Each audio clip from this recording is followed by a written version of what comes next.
So finally matitikpan na natin ang bebang halo-halo kasi na-timingan ko ng konti ang pila dito sa SM Horta Black. So let's taste it. Ayan, so ito siya. Oh, yung ice niya super lambot. At ito may crispy pinipig. So haluin mo natin. Ito yun ay ano to? I don't know what it is. Pero sige, haluin ko muna. Ayan, so dito sa kabilang side, dito yung langka and makapuno. Parang hirap niyang haluin, guys. Pero sige, haluin natin kung saan na makapaya. So ayan, nahalo ko na siya. Hirap niyang haluin yung sa ibabaw kasi matatapos. So tikman na natin siya, guys. So ayan, tikman na natin siya. Yung anak ko si Bini Mireya. Bini Mireya! Halika dito, tikman natin yung halo-halo, dali. Mireya Gino, baby. Sobrang ano ng yelo niya. Sobrang pino. Tikman natin si Bini Mireya. Bini Mireya! Taste halo-halo, Bini Mireya. Baby, oh. Mireya, oh. Taste. Yummy!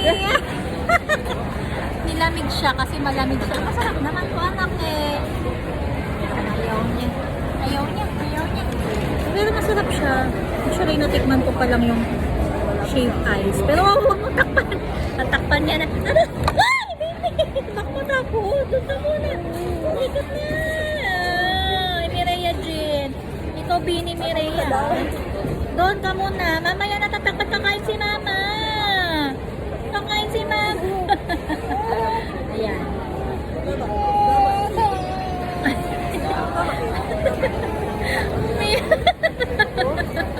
Umiyak na si Bini Mireya. Mama will eat halo-halo. Eh, bakit mo kasi tatakpan? Kakain nga ako.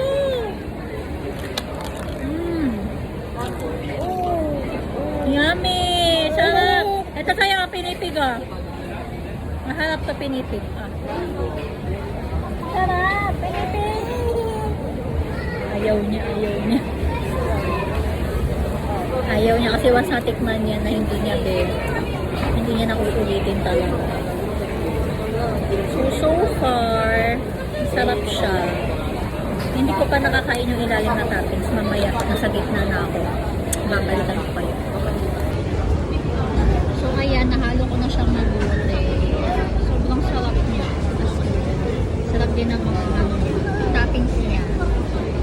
And ito pala in order to, ito yung presidential. So, this is 188 pesos. Pero dahil PWD tayo, meron tayong discount. I got this for only 135 pesos. And I can see na sobrang worth it siya. So, pag napadaan kayo sa merong store ng bebang halo-halo, buy na kayo, guys.